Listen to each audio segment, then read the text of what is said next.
Jessamine by Lucy Maud Montgomery. When the vegetable man knocked, Jessamine went to the door wearily. She felt quite well acquainted with him. He had been coming all the spring, and his cheery greeting always left a pleasant afterglow behind him. But it was not the vegetable man after all, at least not the right one. This one was considerably younger. He was tall and sunburned, and with a ruddy, smiling face and keen, pleasant blue eyes. He had a spray of honeysuckle pinned on his coat. "Want any garden stuff this morning?" Jessamine shook her head. "We always get ours from Mr. Bell. This is his day to come." "Well, I guess you won't see Mr. Bell for a spell. He fell off a loft at his place yesterday and broke his leg. I'm his nephew, and I am going to fill his place till he gets round again." "Oh, I'm so sorry for Mr. Bell. Have you any green peas?" "Yes, heaps of them. I'll bring them in." "Anything else?" "Not today," said Jessamine, with a wistful glance at the honeysuckle. Mr. Bell, Jr. saw it. In an instant the honeysuckle was unpinned and handed to her.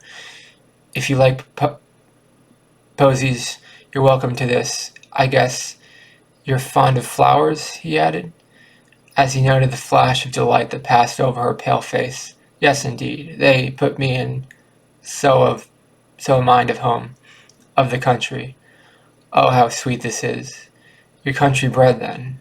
Been in the city long?" "Since last fall. I was born and brought up in the country. I wish I was back. I can't get over being homesick. This honeysuckle seems to bring it right back. We had honeysuckles around our porch at home." "You don't like the city, then?" "Oh, no. I sometimes feel as if I should smother here. I shall never feel at home, I am afraid." "Where did you live before you came here?" "Up at Middleton. It was an old-fashioned place, but pretty. Our house was covered with vines, and there were trees all about it, and great green fields beyond. And I don't know what makes me tell you this. I forgot I was talking to a stranger." "Pretty little woman," soliloquized Andrew Bell, as he drove away. "She doesn't look happy, though. I suppose she's married some city chap and has to live in town. I guess I don't agree with her. Her eyes had a real hungry look in them over that honeysuckle. She seemed near about crying when she talked of the country." Jessamine felt more like crying than ever when she went back to her work. Her head ached, and she was very tired. The tiny kitchen was hot and stifling. How she longed for the great, roomy kitchen of her old home, with its spotless floors and floods of sunshine streaming in through the maples outside. There was room to live and breathe there, and from the door one looked out over green, wind-rippled meadows, under a glorious arc of pure blue sky, away to the purple hills in the distance. Jessamine Stacy had always lived in the country. When her sister died and the old home had to go, Jessamine could only accept the shelter offered by her brother, John Stacy, who did business in the city. Of her stylish sister-in-law, Jessamine was absolutely in awe. At first, Mrs. John was by no means pleased at the necessity of taking a country sister into her family circle, but one day when the servant girl took a tantrum and left, Mrs. John found it very convenient to have in the house a person who would step into Eliza's place as promptly and efficiently as Jessamine could. Indeed, she found it so convenient that Eliza never had a successor. Jessamine found herself in the position of maid of all work and kitchen drudge for board and clothes. She never complained, but she grew thinner and paler as the winter went by. She had worked as hard on the farm, but it was the close confinement and weary routine that told on her. Mrs. John was exacting and querulous. John was absorbed in his business and worries and had no time to waste on his sister.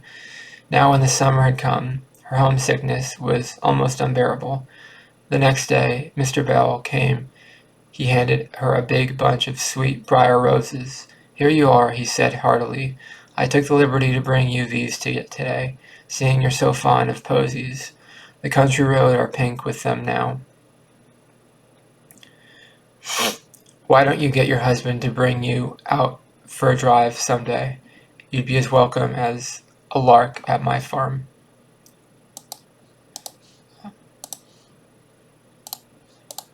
I will when he comes along, but I haven't seen him yet. Mr. Bell gave a prolonged whistle. Excuse me, I thought you were Mrs. Something or other for sure. Aren't you a mistress here? Oh no, my brother's wife is the mistress here. I'm only Jessamine. She laughed again. She was holding the roses against her face, and her eyes sparkled over them roguishly. The vegetable man looked at her admiringly. You're a country rose yourself, miss, and you ought to be blooming out in the fields instead of wilting in here. I wish I was. Thank you so much for the roses, Mr. Bell. Andrew Bell. That's my name. I live out at Pine Pastures. We're at Bell's out there. Can't throw a stone without hitting one. Glad you like the roses. After that, the vegetable man brought Jessamine a bouquet every trip. Now it was a big bunch of field daisies or golden buttercups, now a green glory of spicy ferns, and now a cluster of old-fashioned garden flowers. They keep life in me, Jessamine told him. They were great friends by this time, true. She knew little about him, but she felt instinctively that he was manly and kind-hearted. One day when he came, Jessamine met him almost gleefully. No, nothing today. There was no dinner to cook. You don't say. Where are the folks? Gone on an excursion. They won't be back until tonight. They won't. Well, I'll tell you what to do. You get ready, and when I'm through my rounds, we'll go up for a drive up the country. Oh, Mr. Bell. But won't it be too much for you? Fly. Sorry. Much bother for you. Well, I reckon not. You want an excursion as well as other folks, and you shall have it. Oh, thank you so much. Yes, I'll be ready. You don't know how much this means to me. Poor little creature, said Mr. Bell, as he drove away. It's downright cruelty, that's what it is, to keep her penned up like that. You might as well coop up a lark in a hen house and expect it to thrive and sing. I'd like to give that brother of hers a piece of my mind. When he lifted her up to the high seat on the express wagon that afternoon, he said, Now I want you to do something. Just shut your eyes and don't open them again until I tell you to. Jessamine laughed and obeyed. Finally she heard him say, Look. Jessamine opened her eyes with a little cry. They were on a remote country road, cool and dim and quiet. In the very heart of the beech woods, long banners of light fell athwart the gray boles. Along the wood sides grew sheets of feathery ferns. Above the sky was gloriously blue. The air was sweet, and the wild, woodsy smell of the forest. Jessamine lifted and clasped her hands in rapture. Oh, how lovely! Do you know where we're going? Said Mr. Bell delightedly.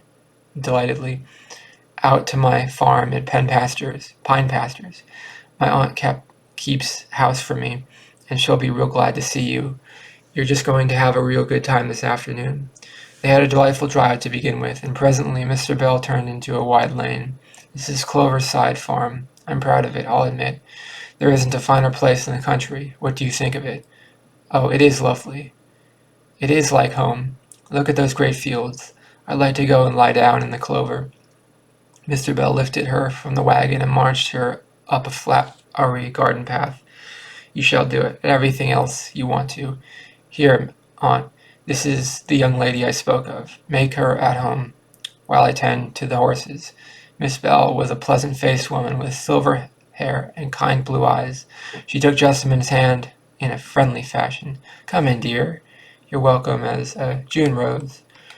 When Mr. Bell returned, he found Jessamine standing on the porch with his hands full of honeysuckle and her cheeks pink with excitement. I declare, you've got roses already, he exclaimed. If they'd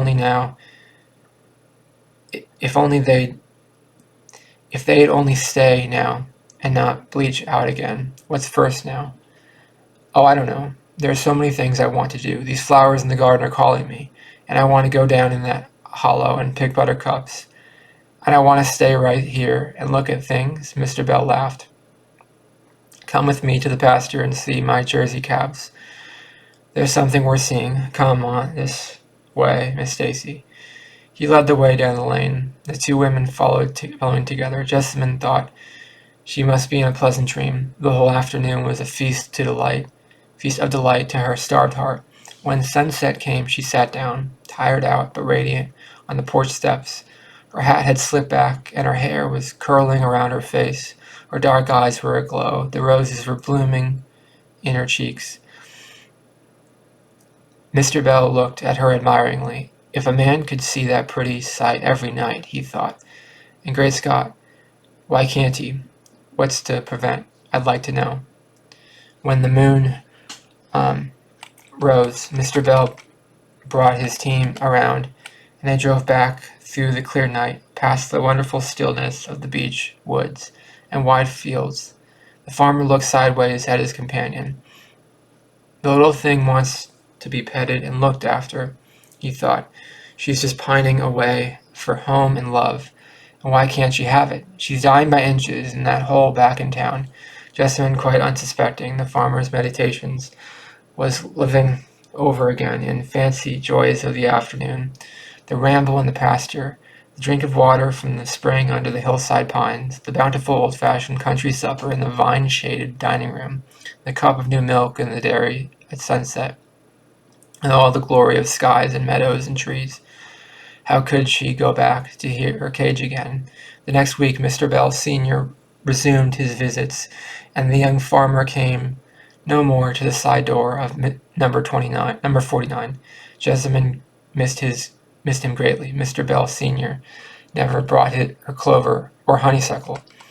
But one day his nephew suddenly reappeared. Jessamine opened the door for him, and her face lighted up, but Mr. Bell saw that she had been crying. "Did you think I had forgotten you?" he asked. "Not a bit of it. Harvest was on, and I couldn't get clear before. I've come to ask you when you intend to take another drive to Cloverside Farm. What have you been up to? You look as if you've been working too hard." I haven't felt very well. I'm glad you came today, Mr. Bell. Perhaps I shall not see you again. I wanted to say goodbye and thank you for all your kindness. Goodbye. Why, where are you going? My brother went west a week ago, faltered Jessamine.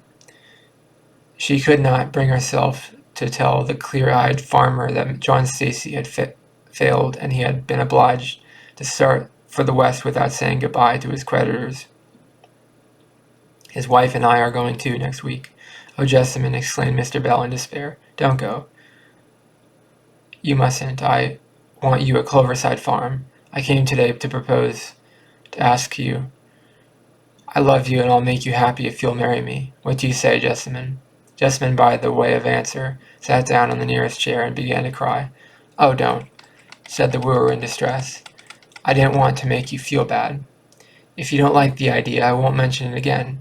Oh, it isn't that, but I thought nobody cared what became of me. You're so kind. I'm afraid I'd only be a bother to you." "I'll risk that. You shall have a happy home, little girl. Will you come to it?" Yes. It was very indistinct and faltering, but Mr. Bell heard it and considered it a most eloquent answer.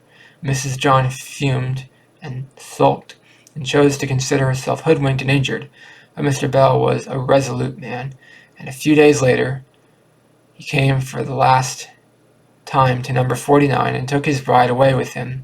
As they drove through the beech woods, he put his arm tenderly around the shy, smiling little woman beside him and said, "You'll never be sorry for this, my dear," and she never was.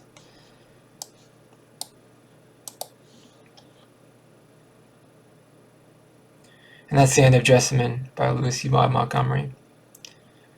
I thought it was a good story. It's nice if I find an author here that's actually, this website there has like 20 of her short stories. I'm probably going to read the 10 of them that are actually short enough for my attention span to keep up with it.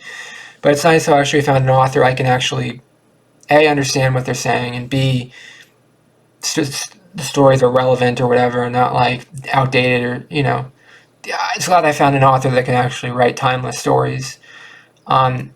It's obviously a public domain author. I can't read new authors unless I ask their permission, because I'd have to pay an author to read their story if I didn't have their permission. I don't know, but it's copyright and stuff. But I'm glad I found an author that speaks to me. The only problem with it is there's only probably 12 stories left, or 5 stories left of the length I want. And then I got to move on to the next author. So that's the only disappointing thing. That's the only disappointing thing is I get to enjoy this author, and then I have to move on to the next author. So I need to trim my hair. I just realized that. I can see myself in the camera window. It's disappointing I'm gonna have to move on to another author after I finish all her short stories, but hopefully I can find somebody as good as her. But I've got about 10 or 12 more stories to go, maybe 6 or 7. I don't know how many there are, but it's nice when you find an author that really speaks to you, because sometimes you get tired of them, sometimes too you read too much, but this one seems good. Seems like I found a good author. And then what I just hope is I can continue to find authors like this that actually write good stories. And it's actually hard to find good authors, I find, because a lot of writing is just terrible. Like I read so many bad stories on these websites and stuff. Like there's so many bad stories out there. It's actually rare to find someone that's actually good at writing. And obviously is a very famous author, but I'm gonna have to try to find somebody as good as her, or almost as good as her, after I finish reading all these from Lucy Maud Montgomery. I gotta find somebody else who's almost as good. So that's gonna be a hassle, but it is what it is. It's part of life. Let me know in the comments below, what did you think of the story, Jessamine, and please subscribe to this channel to be part of the community. It really helps the channel out, and please like this video. It really helps the channel out a lot. Thank you for watching. Have a great day. Bye bye.